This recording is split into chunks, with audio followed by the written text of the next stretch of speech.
Peruano. La pregunta sigue vigente hasta el día de hoy. ¿En qué momento se jodió el Perú? Hace décadas que buscamos la respuesta y siempre terminamos echándole la culpa a quienes nos han gobernado. Es más fácil decir que nuestro Perú se hundió por la reforma agraria de Velasco, porque el arquitecto no le dio importancia al terrorismo, por culpa del primer gobierno de Alan y su tren cargado de inflación e inoperancia económica, por culpa del autogolpe, los Vladivideos y la corrupción en el gobierno Fujimori, por culpa de los whiskies y la hora cabana, por culpa de la mayoría de la clase política que gobernó y gobierna el Perú y que sigue viviendo en el escándalo y en la corrupción.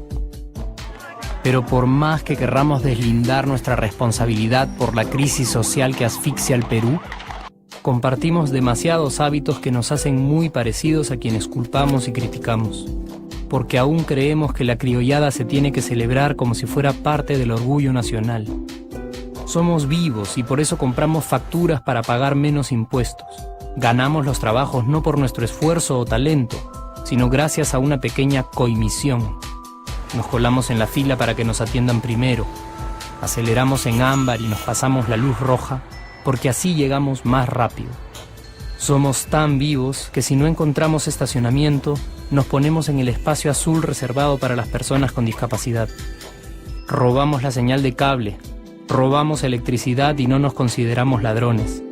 Reclamamos que haya justicia y se acabe la corrupción, pero le pagamos 5 soles a un policía para que no nos ponga papeleta o al juez para que abogue por nuestra causa. Jamás le damos el pase a un transeúnte en el cruce peatonal porque en el Perú, si no eres vivo, no eres nadie. Pero si somos tan vivos, ¿por qué le tocamos bocina al semáforo en rojo, como si este fuera a escuchar nuestra ansiedad? ¿Por qué tiramos la basura en la calle, como si la ciudad perteneciera a cualquiera menos a nosotros? ¿Por qué nos quedamos callados y no protestamos cuando el chofer de la combi no deja de cometer imprudencias? ¿Por qué estamos tan interesados en saber qué vedette trampea con qué jugador, en vez de conocer algo sobre nuestra historia, nuestra economía, nuestra literatura, o al menos saber cuáles son nuestros derechos más elementales? ¿Por qué sentimos que se nos hace un favor cuando un empleado del Estado nos atiende? ¿Por qué dejamos que un panetón sea el mejor argumento de un político para llevarse nuestro voto? ¿Por qué cuando alguien hace algo bien, decimos que parece hecho en el extranjero, como si eso fuese más meritorio? ¿Por qué no nos sentimos orgullosos de nuestra diversidad cultural? ¿Y por qué, si somos tan vivos, seguimos alimentando este círculo vicioso que no nos deja avanzar como sociedad y nación? Es cierto que nuestros niveles educativos dan pena, y si queremos llegar a ser un país con posibilidades de desarrollo, se tiene que invertir en escuelas y capacitar a los maestros. Pero ¿de qué nos servirá una buena educación fuera de casa cuando dentro educamos a nuestros hijos dándoles el peor ejemplo? Es cierto que se necesitan medidas urgentes para frenar la ola de delincuencia y violencia que azota al país. Pero ¿de qué nos servirá pacificar las calles cuando en nuestros hogares la violencia física y psicológica parece haberse institucionalizado? Es cierto que se necesita una verdadera reforma judicial para que en el Perú se pueda hablar de justicia, pero ¿de qué servirá lograrlo cuando la mayoría de nosotros sigue avalando la ley del más fuerte, del más rico, del más vivo? Es cierto que para reducir los conflictos sociales se requiere del diálogo, pero ¿de qué nos servirá ese diálogo si seguimos pensando que dialogar es imponer nuestras ideas y no escuchar al que piensa diferente a nosotros? Es cierto que necesitamos mejores leyes de inclusión social y muchísimos más proyectos de integración.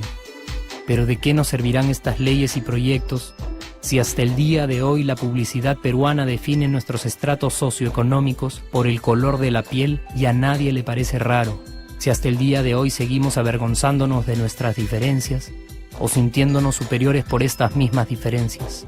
Es cierto, es mucho más fácil echarle la culpa de absolutamente todo a nuestros gobernantes.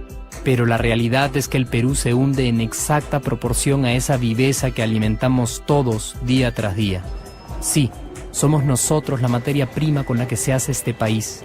Y si no corregimos nuestros hábitos, si nuestra materia prima sigue adulterada, cualquier producto que hagamos también saldrá adulterado. y por más logros que obtengamos en nuestra economía, en los deportes, en las artes, en nuestra cocina, por más orgullosos que nos sintamos de nuestros representantes, de nuestra historia, de nuestras maravillas o de nuestra creatividad, si no cambiamos estos hábitos, seguiremos preguntándonos ¿en qué momento se jodió el Perú?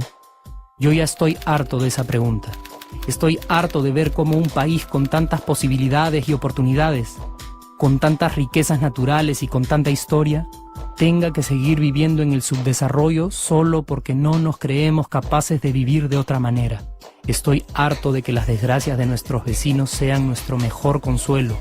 Harto de que el sí se puede sea solo una frasecita hecha para un partido de fútbol y que no podamos aplicarla en nuestra vida. Aunque te cueste creerlo, sí podemos.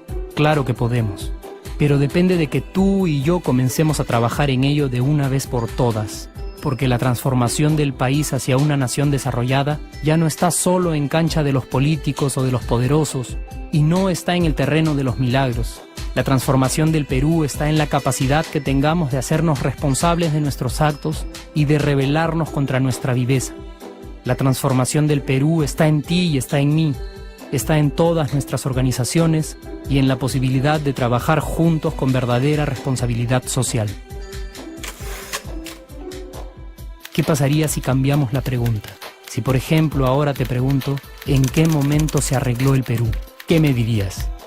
Aunque te parezca una pregunta demasiado ingenua, tenemos que creer en ella, y la respuesta está en nuestras manos. Responsabilidad social todos.